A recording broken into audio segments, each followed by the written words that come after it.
Hello and welcome. You're listening to Get a Better Handle on Life with me, Barry Winbolt. I am my own guest today because I had an interesting, even to say exciting event in my life yesterday. It could have been the terminating event of my life, I believed at the time. Turned out not to be quite that bad, but I thought I'd put out a quick podcast about it, and in this case a video cast as well, because I learnt a lot. As you'll see, I'm not a spring chicken, and I had a stroke yesterday morning in very amusing and entertaining circumstances. And the great thing about it was, apart from the fact that I came through it okay, is that I was able to observe what was happening while it was happening. And I meant to check the statistics before I switched record this morning, but I haven't done it. But I do know that strokes can happen to people at any age. So if you're a millennial or younger and you're thinking, yeah, well, strokes are for old people, which is kind of what I thought, I don't need to bother. I don't need to look out for the warning signs and all that.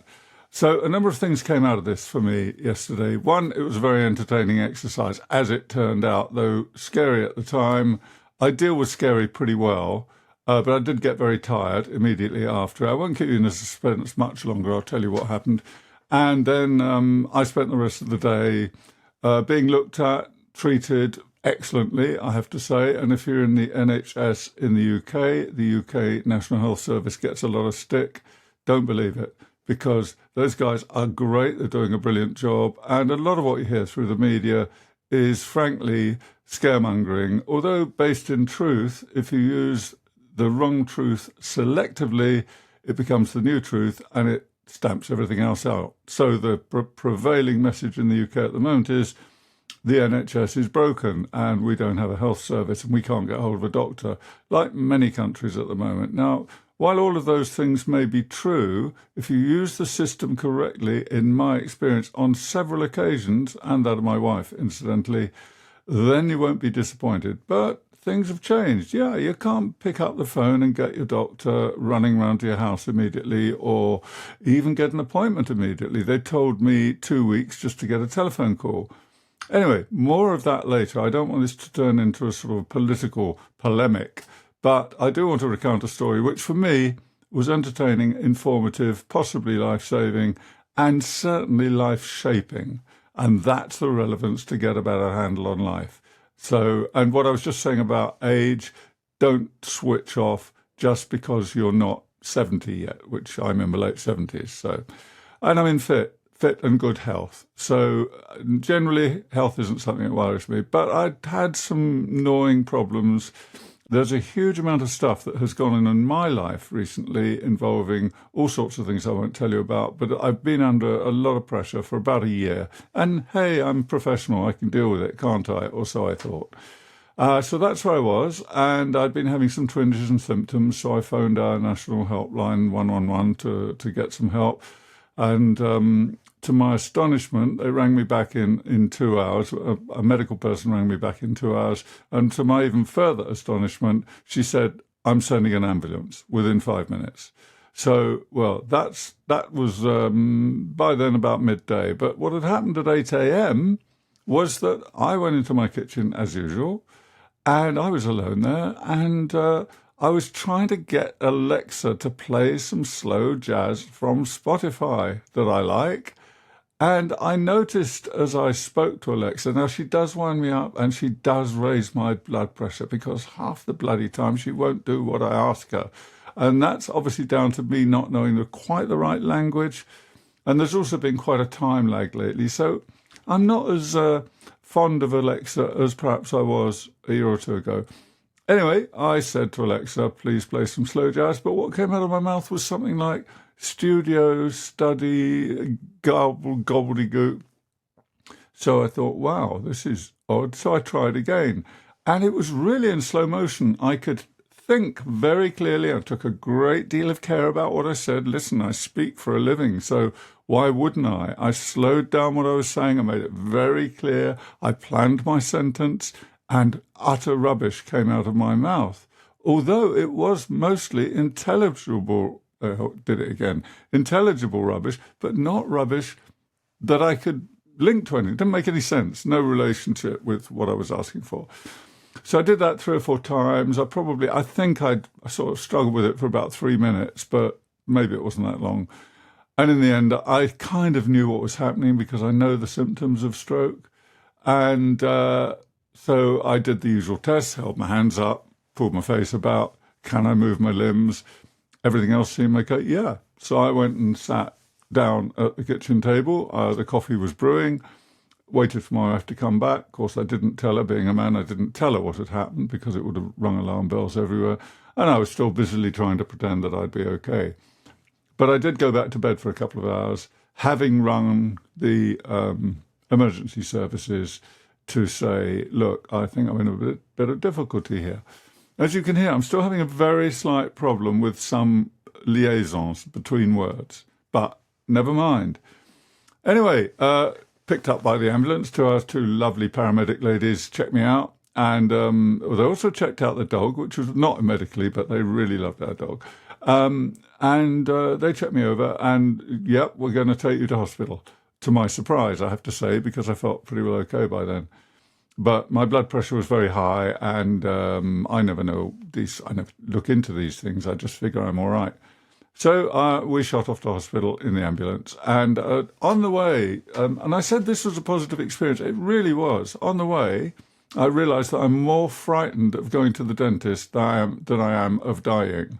Because people die in ambulances from strokes, unfortunately, sometimes I have heard. Now, that may be apocryphal, but that was my belief. So we're queuing in traffic, and the paramedic says to me, the one who was accompanying me, how's the headache now? I did have a slight headache up here, and I don't think I had any other symptoms visible or that I was aware of at that time, but my blood pressure was very high. And so she said, how's the headache? And I said, well, it was all right till you asked me, and it came back. And then I got to worrying a bit more and thinking about it. Now, I'm not naturally a worrier in the way that but I had a 20-minute drive to hospital. I had plenty of time to reflect on my own mortality. And seriously, it was a learning experience for me, because if I'd have snuffed it, well, what would I have known about it? I'd have been dead. Now, I could have been maimed or injured as well, or shall we say incapacitated in some way. I know strokes are very serious, but I also know if we get to them quickly, then there is a better chance of recovery. Now, as it turned out, I'll put you out of suspense, a little bit of a spoiler, it was a stroke, but it wasn't the sort of stroke that does all that damage. So, but nobody knew that at that time. They treated me like I was made of meringue or fragile glass. They treated me very well, but obviously they were more cautious than I felt. They were taking it very seriously. They took my blood pressure again before I got out of the ambulance and walked into the hospital, and I saw a worried glance and a nod pass between the 2 attendants. So I was taken in. 15 minutes later, I was in triage being sorted out. Now, if you live in the UK, please pay attention to this. 15 minutes in A&E, and I counted. There were about 28 people at that time. 15 minutes later, I was in triage. Sadly, I had to tell my whole story over again, which is an IT problem, which is a bit annoying. But so that put my blood pressure up. But charming lady took my history, took my blood pressure, same result, very high. Okay, on to the next stage, which happened to be bloods, took all my bloods. And then the lady called me back, took an ECG. Now, listen what's happening here. I'm 77 years old. I'm getting a complete rundown, which is exactly what I wanted. Shame I had to report a stroke to get it, but I was chuffed to bits with this. I was very pleased because we need checking over now and again when you get to my age, I figure. Good sense. So there I am. We're now, maybe 20, 30, 45 minutes into my presence in the hospital. So I'd had all 3 tests already, and then off for a CT scan. So another 15-minute wait, CT. 2 great guys shut me in this tunnel, whiz me about a bit. I'm out. I've been CT scanned. I guess it took 3 or 4 minutes. They told me 3 minutes, but it didn't seem like that long. But start to finish, including walking there and walking back to A&E, that probably took certainly less than 10 minutes.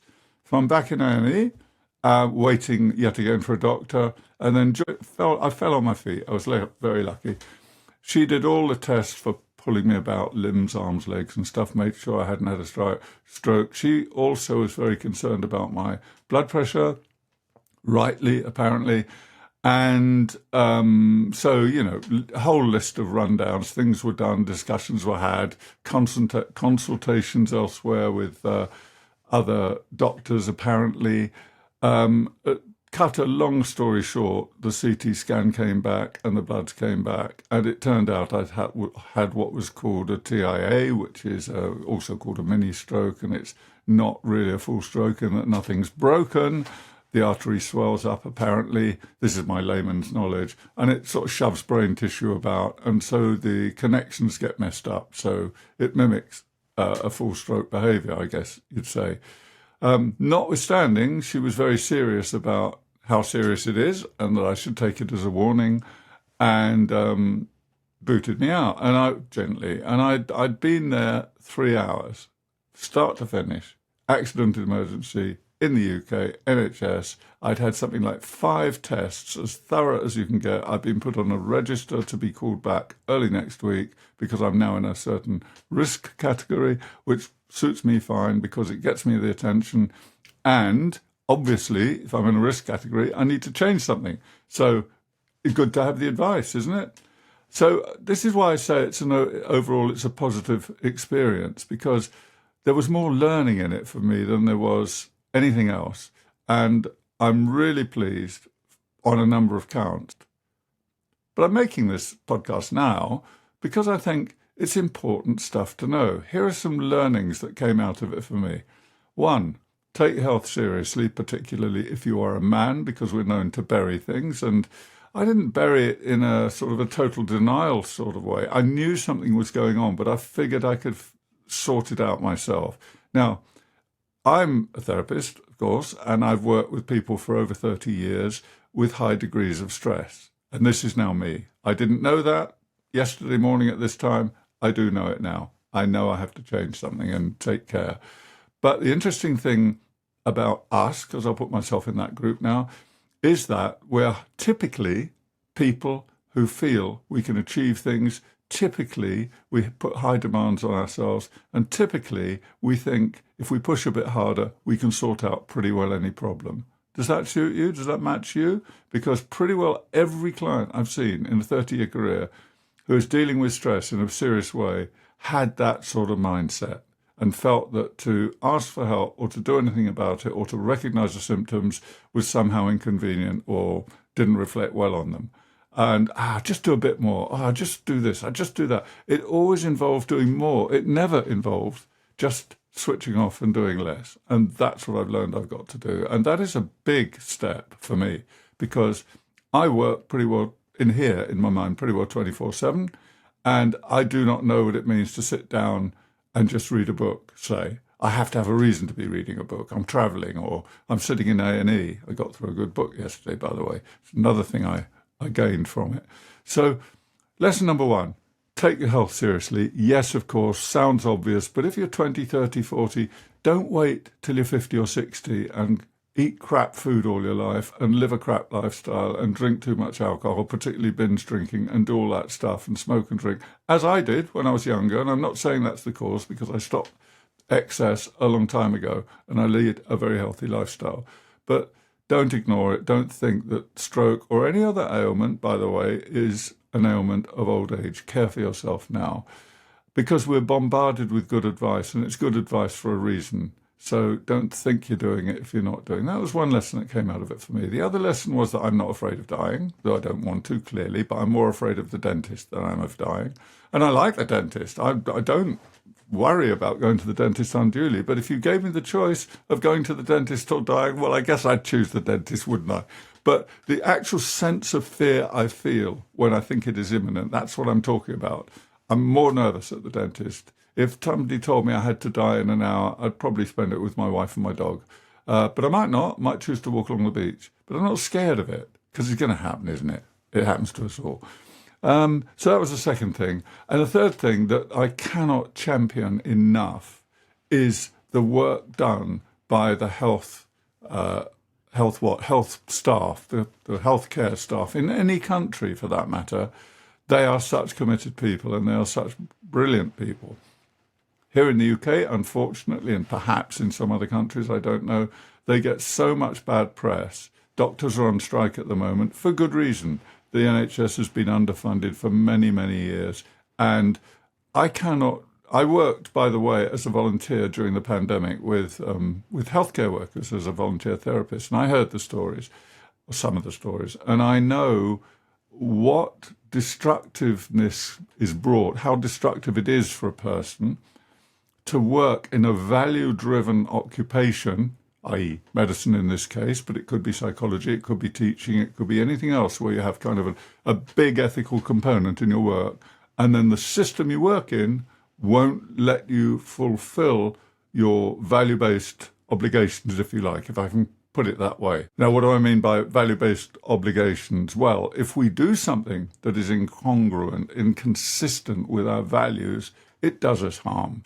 Gosh, this is turning into a bit of a platform issue, isn't it? Sorry about that. Anyway, look, take care of your health.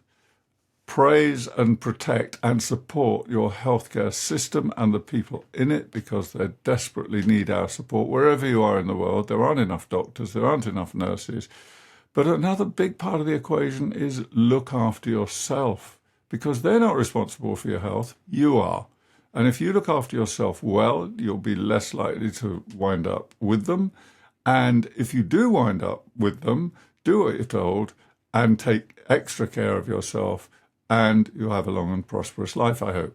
So this is my point of view, by the way. It doesn't ignore that some people suffer very much with their physical and mental health. And by the way, I've had both in my family, mental health problems and family members that wound up in their death and terminal illness as a partner of mine for many years until sadly she passed away. So I'm not preaching in some social media type of way. I'm talking from experience and trying to hand some of my hard-earned wisdom back.